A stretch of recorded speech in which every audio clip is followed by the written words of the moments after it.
I don't think I would have liked Edith Head, not personally. Would have respected her professionally, but her personal ethics and mine do not align. She misrepresented herself to get her job as a sketch artist at the movie studio. She didn't always give credit where credit was due. She had it written into her contract that she would receive credit for anything that came out of her costume department. So 1,100 films in a 50-something career. She had help. She was not designing for all of those, but she took the credit even though someone else designed the clothing. I made it to Oklahoma City. I have 2 days, well, just over 2 days here in the city.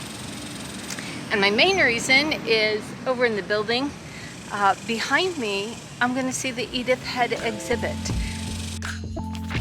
The Oklahoma City Museum of Art's Edith Head exhibit showcased a broad view of her groundbreaking work in the golden age of Hollywood.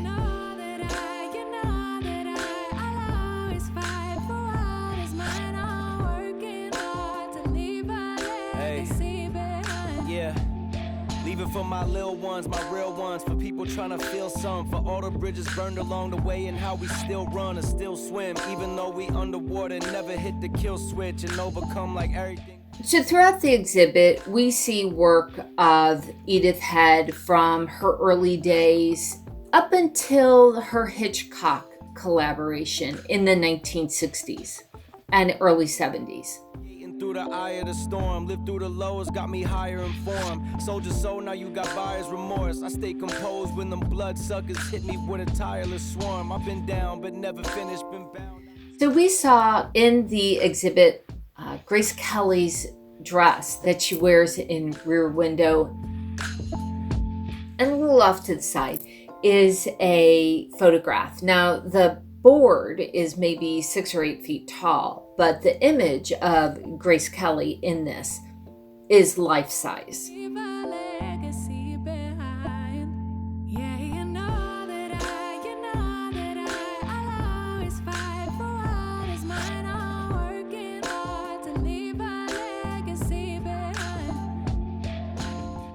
I don't think I've ever been to an exhibit that had photographs of someone wearing the garment, at least not that size.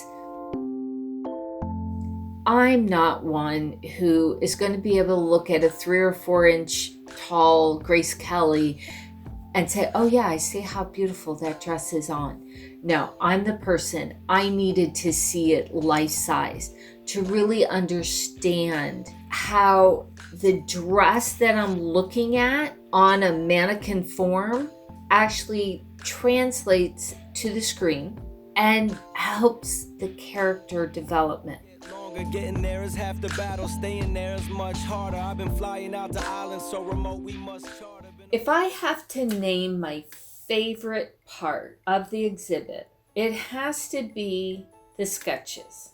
And I was particularly enamored of the sketches that included a little swatch of fabric, because you don't see that very often.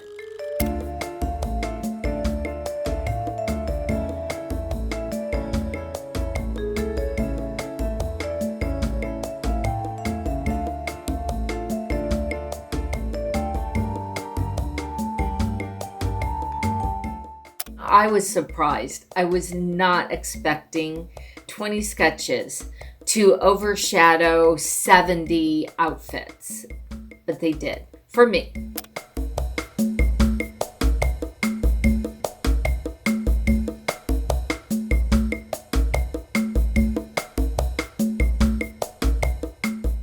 When I looked at the sketches in the exhibit, I think you can tell that the drawings have very different styles. Even though Edith's signature would have been on all of those, the different style or approach on those sketch designs, I think indicate that they weren't all done by her.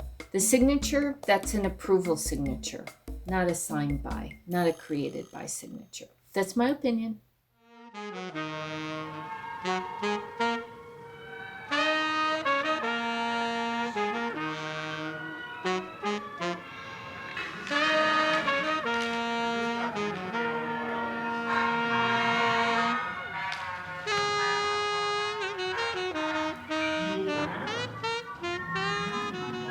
So one of the dresses that I was so excited, I knew I was going to see it, is a dress from the Lady Eve.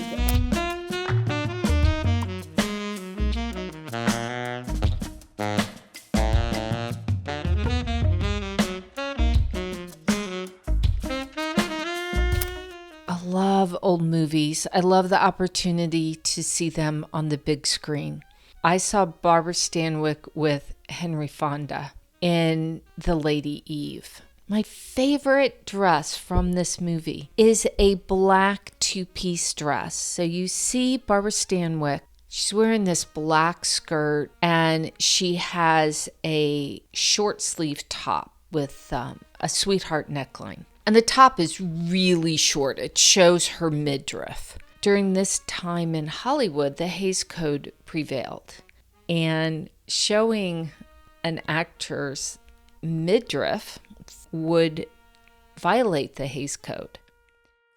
What Edith had done to get around production codes is she had created a gown where the midriff was made of fabric that matched Barbara Stanwyck's skin, and also at the top of the gown. And she cleverly hid what would have been a telltale sign. She hid it with the so-called necklace. You don't see that on screen. You think necklace, top, skirt. It is all one piece. Hollywood used those tricks. Costumers had to use the tricks, not only to get around production codes, but to help support the story.